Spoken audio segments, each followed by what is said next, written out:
கடந்த 2 நூற்றாண்டுகளில் உலகிலேயே அதிக பலம் வாய்ந்த நபர் யார் என்று கேட்டால் பெரும்பாலோர் அந்தந்த காலகட்டத்தின் அமெரிக்க அதிபர்களை குறிப்பிடுவர். இராணுவ பலமும் பொருளியல் வளப்பமும் அமெரிக்க அதிபர்களுக்கு அப்படி ஒரு தகுதியை தந்திருக்கின்றன. உலகம் இதுவரை கண்டிருக்கும் 43 அமெரிக்க அதிபர்களும் வெவ்வேறு விதங்களில் தங்கள் முத்திரையை பதித்திருந்தாலும் அவர்களில் ஒரு சிலர்தான் உலகுக்கு தேவைப்பட்ட முக்கிய மாற்றங்களை கொண்டு வந்தனர், மனுக்குலத்துக்கு மகிமையை தேடித் தந்தனர். அவர்களுள் தலையாயவர் ஆப்ரஹாம் லிங்கன்.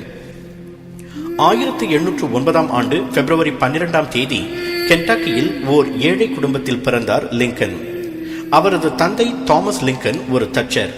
தாயார் நான்சி ஆப்ரஹாம் லிங்கனுக்கு 9 வயது இருக்கும் போது காலமானார். குடும்ப ஏழ்மை காரணமாக லிங்கனால் சரியாக படிக்க முடியவில்லை. அவர் நியூ ஆர்லின்ஸில் வசித்த போது அடிமைகள் என்ற பெயரில் கருப்பினத்தவர் விலைக்கு விற்கப்படுவதையும், இரும்பு கம்பிகளால் கட்டப்பட்டிருப்பதையும், சாட்டையால் அடிக்கப்படுவதையும், ஒட்டுமொத்தமாக கொடுமைப்படுத்தப்படுவதையும் கண்டார். அப்போது அவருக்கு வயது 15 தான். அந்த கணமே இந்த அடிமைத்தனத்தை எப்படியாவது ஒழிக்க வேண்டும் என்று முடிவு செய்தார். தமது 22வது வயதில் அவர் ஓர் அலுவலகத்தில் குமாஸ்தாவாக வேலைக்கு சேர்ந்தார். பின்னர் கடனுக்கு ஒரு கடையை வாங்கி வியாபாரத்தில் தோற்று போனார். அடுத்து தபால்காரரானார். அதன் பிறகு அவர் தாமாகவே படித்து வழக்கறிஞரானார். 1834ஆம் ஆண்டு தமது 25வது வயதில் இலினாய் மாநில சட்டமன்றத்துக்காக போட்டியிட்டு வெற்றி பெற்றார்.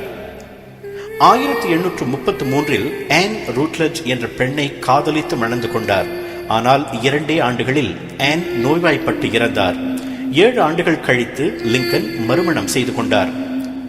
1834இலிருந்து 8 ஆண்டுகள் இலினாய் சட்டமன்றத்தில் உறுப்பினராக இருந்தார் லிங்கன். அதன் பிறகு அரசியலை விட்டு விலகி 5 ஆண்டுகள் அவர் தனியார் துறையில் வழக்கறிஞராக பணியாற்றினார். 1854இல் அவரை அரசியல் மீண்டும் அழைத்தது.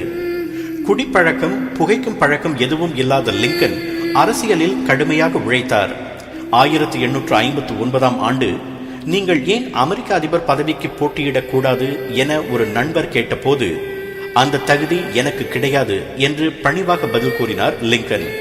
ஆனால் அப்படி கூறியவர் அடுத்த ஆண்டே அமெரிக்காவின் 16வது அதிபராக தேர்ந்தெடுக்கப்பட்டார். 15 வயதில் தாம் எடுத்த தீர்மானத்தை நிறைவேற்றும் தருணம் வந்துவிட்டதாக அப்போது அவர் எண்ணியிருக்கக்கூடும். ஏனெனில் பதவியேற்ற 2 ஆண்டுகளில், அதாவது 1862இல் அவர் அடுத்த ஆண்டு ஜனவரி 1 தேதியிலிருந்து அனைத்து அடிமைகளும் விடுவிக்கப்படுவர், அதன் பின் அமெரிக்காவில் அடிமைத்தனம் இருக்கக்கூடாது என்று பிரகடனம் செய்தார். அமெரிக்காவின் தெற்கு மாநிலங்கள் விவசாயத்தை நம்பியிருந்ததால் பொருளியல் வளர்ச்சிக்கு அடிமைகள் தேவை என்று அடம் பிடித்தன. மேற்கு மாநிலங்களோ தொழிலியல் பகுதிகளாக இருந்ததால் தங்களுக்கு அடிமைகள் தேவையில்லை என்று கருதின. இவை இரண்டுக்கும் இடையே இருந்த கருத்து வேறுபாடு உள்நாட்டு கலகமாக வெடித்தது. அடிமை தலையை அறுத்தெறியவும் அமெரிக்காவை ஒன்றுபடுத்தவும் போர் அவசியம் என்று துணிந்தார் லிங்கன். 4 ஆண்டுகள் நீடித்த உள்நாட்டு போரில் தென் மாநிலங்கள் தோற்கடிக்கப்பட்டன. லிங்கனின் உயரிய சிந்தனைக்கு வெற்றி கிடைத்தது. ஜனவரி 1865இல் அமெரிக்காவில் அடிமைத்தனத்தை ஒட்டுமொத்தமாக ஒழிக்க வேண்டும் என்ற தீர்மானம் அமெரிக்க மக்களவையில் 3/2 பங்கு பெரும்பான்மையுடன் நிறைவேற்றப்பட்டது. அதே ஆண்டு 2வது தவணைக்கு அமெரிக்க அதிபராக தேர்வு பெற்றார் லிங்கன். 2வது தவணை முழுமைக்கும் அவர் அதிபராக இருந்திருந்தால் அமெரிக்கா மேலும் அமைதி பெற்றிருக்கும், உலகம் மேலும் உய்வு கண்டிருக்கும். ஆனால் வரலாற்றின் நோக்கம் வேறாக இருந்தது. 2வது முறை அதிபராக தேர்ந்தெடுக்கப்பட்ட அதே ஆண்டு, அதாவது 1865ஆம் ஆண்டு ஆகஸ்ட் 14ஆம் தேதி பெரிய வெள்ளிக்கிழமையன்று தனது மனைவியுடன் அவர் அமெரிக்கன் கசன் என்ற நாடகம் பார்க்க சென்றிருந்தார் ஆப்ரஹாம் லிங்கன். அவர் நாடகத்தை ரசித்துக் கொண்டிருந்த போது ஜான் வில்க்ஸ் பூத் என்ற ஒரு நடிகன் அதிபரை குறிவைத்து சுட்டான். மறுநாள் காலை அதிபரின் உயிர் பிரிந்தது. அப்போது அவருக்கு வயது 56 தான். மனுக்குல நாகரிகத்துக்கு முரண்பாடான அடிமை தலையை அகற்றுவதில் ஆப்ரஹாம் லிங்கன் என்ற தனியொரு மனிதனின் பங்கு அளவிட முடியாதது. எல்லோரும் செய்கிறார்கள், நாமும் செய்துவிட்டு போவோம் அல்லது கண்டுகொள்ளாமல் இருப்போம் என்று லிங்கன் நினைத்திருந்தால் அவர் சரித்திரத்தில் இடம் பிடித்திருக்க முடியாது. கருப்பினத்தவருக்கு சுதந்திரத்தையும் சுய மரியாதையையும் பெற்று தந்திருக்க முடியாது. இன்று அமெரிக்கா ஒரு சுதந்திர தேசம் என்றால் அதற்கு அடித்தளமிட்டவர் ஆப்ரஹாம் லிங்கன். நாம் வாழும் உலகில் நம்மாலும் மாற்றங்களை கொண்டு வர முடியும்.